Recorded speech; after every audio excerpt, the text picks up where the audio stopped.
नमस्कार दोस्तों, छत्तीसगढ़ स्कूल सफाई कर्मचारी महासंघ में एक बार आप लोगों का फिर से स्वागत है।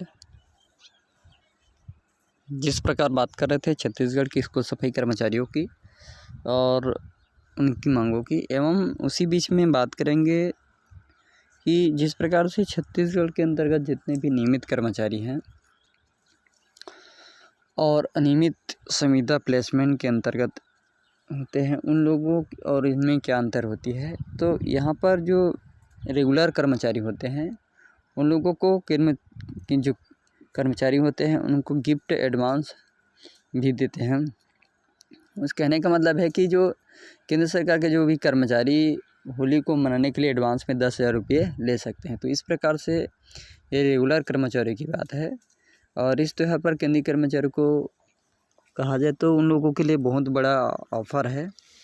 उसी तरह से देखा जाए कि कोरोना की वजह से भले ही होली का रंग फीका है, लेकिन माहौल भी केंद्रीय कर्मचारियों के लिए खुशखबरी है, क्योंकि जिस तरह से 10,000 रुपये मिलेंगे, कहने का मतलब यहाँ है कि कर्मचारी को होली मनाने के लिए एडवांस में 10,000 रुपये ले सकते हैं अपने भुगतान से पहले। किस्त देने का विकल्प इस प्रकार रहा कि जो कर्मचारी नियमित कर्मचारी है वो 10,000 रुपये की रकम को अपने किस्त के हिसाब से हर महीने 1,000 रुपये की मासिक किस्त के जरिए आप इस रकम को चुका सकेंगे। जिस तरह से आप लोगों को 10,000 रुपये दे दिया जाता है, तो प्रत्येक महीने के हिसाब से आपको 1,000 रुपये की तरह चुकाना है। और यहाँ फ़ायदा उठाने के लिए 31 मार्च आखिरी तारीख है। आपको बता दें कि जो कर्मचारियों को जो 7वें वेतन आयोग की सिफारिश के आधार पर ये सुविधा मिली है। इससे पहले 6ठे वेतन आयोग में 4500 रुपये मिलते थे, और जो 7वें वेतनमान की जो सुविधा सीधा 10,000 का दी है। और पहले जो बात करें 6ठवें वेतनमान की, तो 4500 रुपया दिया जाता था। केंद्र सरकार के जो कर्मचारी हैं वो महंगाई भत्ते को नए वित्त वर्ष में जारी करने वाली है, जिसमें से बीते दिनों वित्त राज्य मंत्री अनुराग ठाकुर ने संसद में बताया था कि कर्मियों और पेंशनरों के लिए डीए महंगाई भत्ता को 3 बकाया किस्त जुलाई 2021 से जारी किया जाएगा।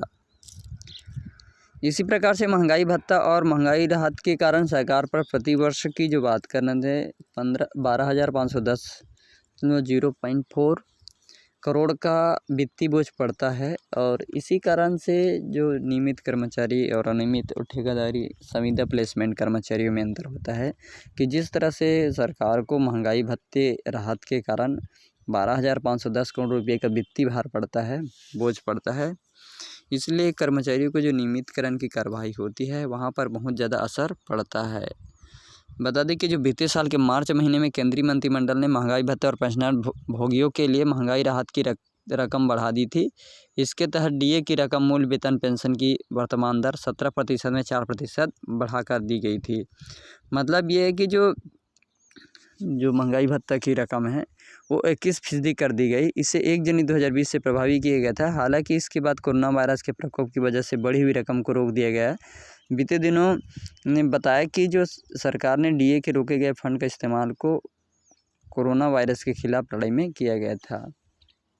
इसी प्रकार से जितने भी रेगुलर नियमित कर्मचारी होते हैं उन सभी को जो डीए यानी कि जिसे कहते हैं महंगाई भत्ता, जो महंगाई भत्ता को देखते हुए रेगुलर कर्मचारियों की और जो बेसिक वेतन होती है इसी बीच में अंतर रहता है कि जो रेगुलर कर्मचारी हैं और जो संविदा ठेका कर्मचारी हैं, यदि कोई भी कर्मचारी को रेगुलर कर दिया जाता है तो उसका डीए, पीएफ, जीपीएफ, सीपीएफ यानी कि पूरी तरह से उसकी हाउस रेंट एक अलग सा प्रभाव पड़ता है रेगुलर और अनियमित कर्मचारियों में। इसी कारण से सरकार को वित्तीय भार बोझ होने के कारण रेगुलर करने में दिक्कत होती है।